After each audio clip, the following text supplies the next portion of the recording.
approaching the entrance. David Vives tells us what we know so far. Israeli forces strike terrorist targets in the ancient city of Tyre, while Secretary of State Antony Blinken meets with leaders in the Middle East.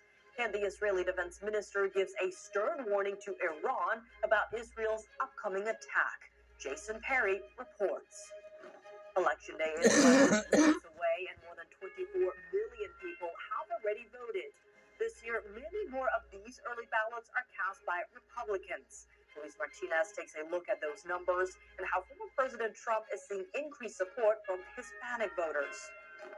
That's as both presidential candidates are making a final push to win over voters. Both are in the key battleground state of Georgia today. Trump at a faith-focused town hall, while Vice President Kamala Harris will be joined by former President Obama and Bruce Springsteen. And McDonald's vows to regain trust following a deadly E. coli outbreak tied to its quarter pounders. Find out more about the outbreak and the burger chain's response.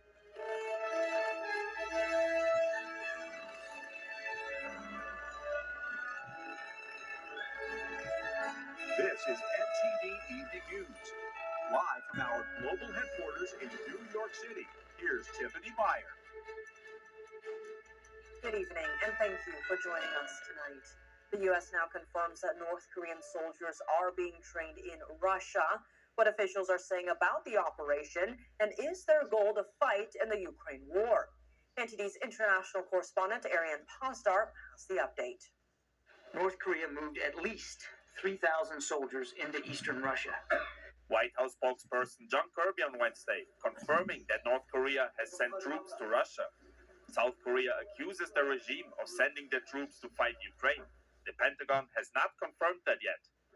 If they're co-belligerents, their intention is to participate in this war on Russia's behalf.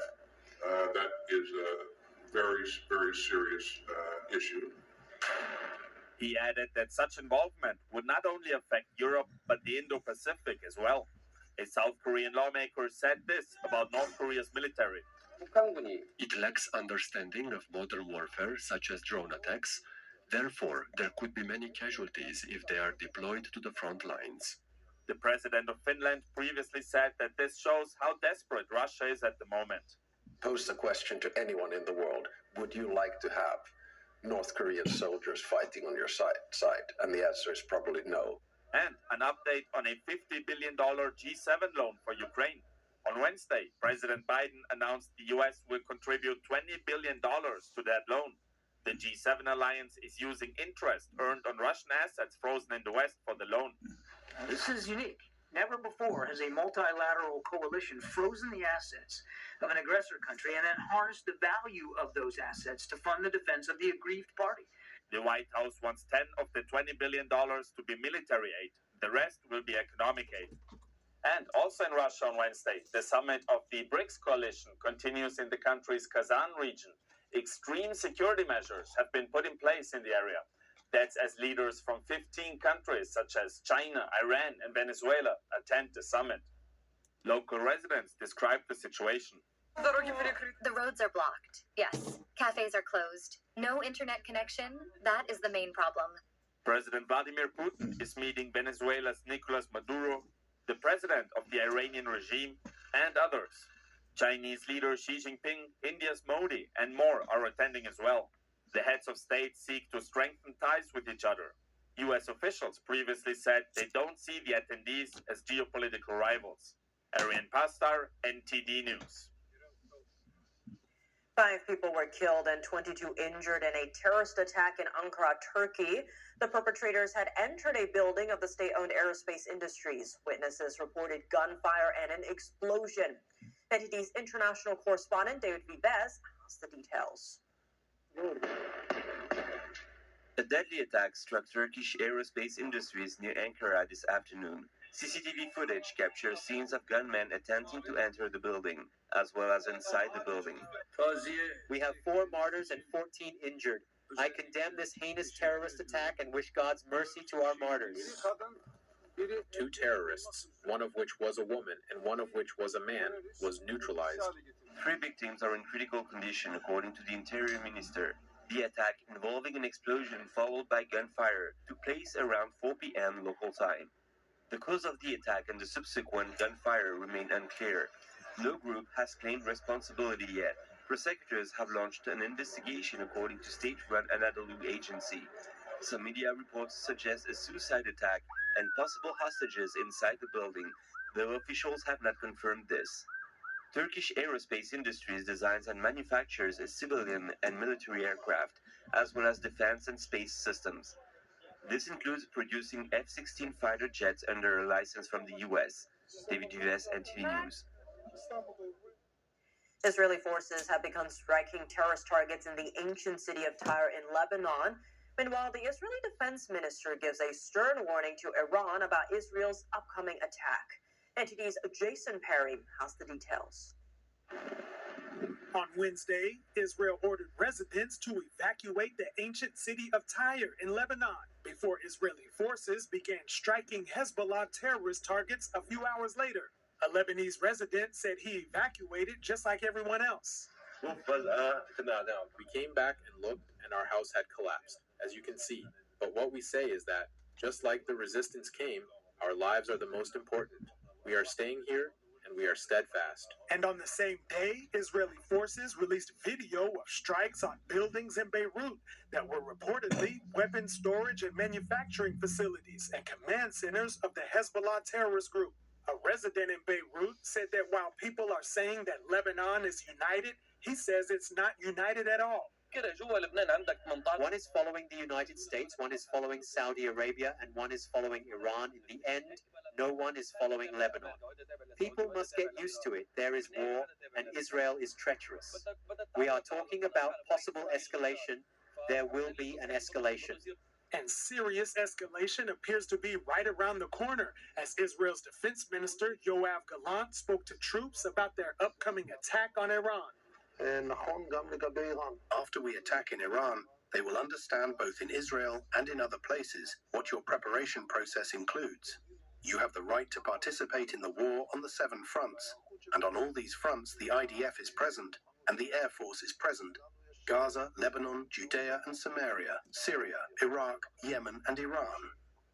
Meanwhile, in the Gaza Strip, Israeli forces released a drone video said to show thousands of Palestinians leaving Jabalia as Israel continues to battle the remaining Hamas terrorists in the northern Gaza Strip. We got out. Martyrs were scattered on the ground, as well as injured people did not know where to go. People are extremely tired. There are entire families and thousands who do not know where to go nor what to do. We are tired. And Secretary of State Antony Blinken continues his trip in the Middle East, and he met with officials in Saudi Arabia on Wednesday. He spoke with them about the need to end the war in the Gaza Strip, secure the release of hostages held by Hamas, and plans for reconstruction after the war is over. Jason Perry, NTD News. With Election Day now less than 2 weeks away, former President Trump and Vice President Harris are making their rounds in key battleground states and media appearances.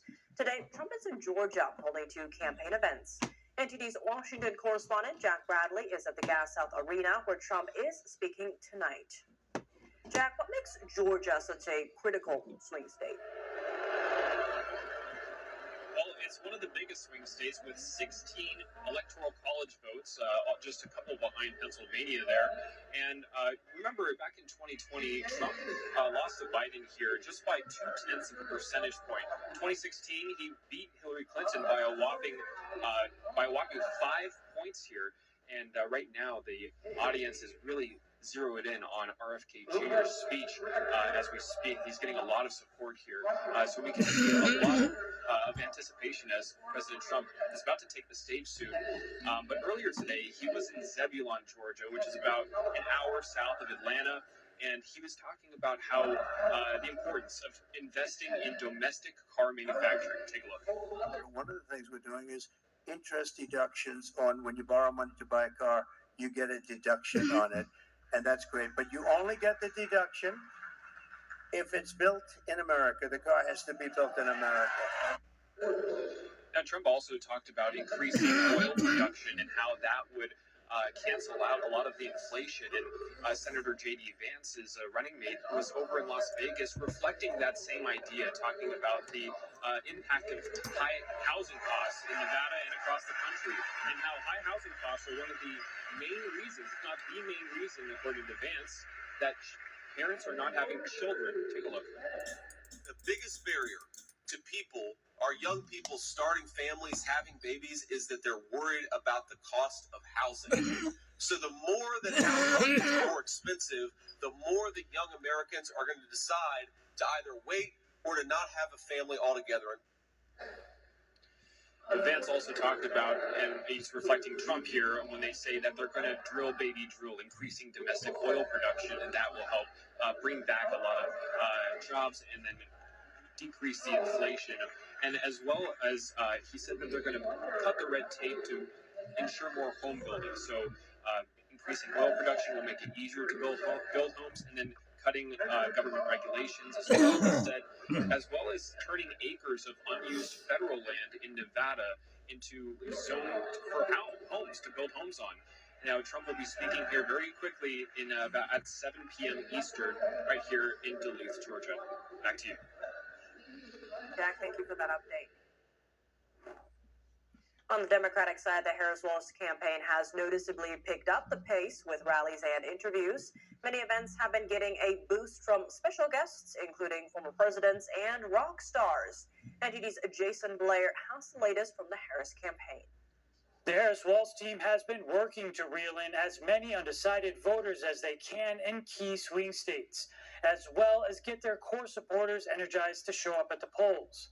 Vice President Harris did 3 talks in 3 separate swing states with Republican former Congresswoman Liz Cheney on Monday, aimed at swing voters. Her running mate, Governor Tim Walz, appeared with former President Barack Obama in Wisconsin on Tuesday.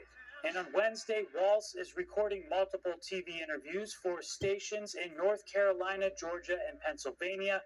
Also on Wednesday, Harris has a live town hall scheduled with CNN in Pennsylvania at 9 p.m. Eastern. Before that, the vice president gave remarks from her Washington residence at the Naval Observatory. She reacted to comments by former Trump White House Chief of Staff John Kelly, saying Trump, quote, falls into the general definition of fascist. All of this is further evidence for the American people of who Donald Trump really is. This is a window into who Donald Trump really is. From the people who know him best, from the people who worked with him side by side in the Oval Office and in the Situation Room. Harris's campaign stops have been getting boosted by special guests like the Obamas and musicians. On Thursday, Harris will be joined by former President Barack Obama, as well as Bruce Springsteen in Atlanta, Georgia, another battleground state. It's reported that Springsteen will be headlining the event with a concert. Harris will also be joined by former First Lady Michelle Obama for a rally in Kalamazoo, Michigan. Then, in other campaign-related news, in the swing state of Arizona, police arrested a 60-year-old male suspect in connection to a Harris campaign office being damaged by gunfire. Authorities allege the office was targeted 3 times by the same person. Reporting in Washington, D.C., Jason Blair, NTD News. During a press conference earlier today, Georgia Secretary of State Brad Raffensperger says his state can serve as an example to others on how to conduct secure elections. Georgia is a model when it comes to preventing non-citizen voting.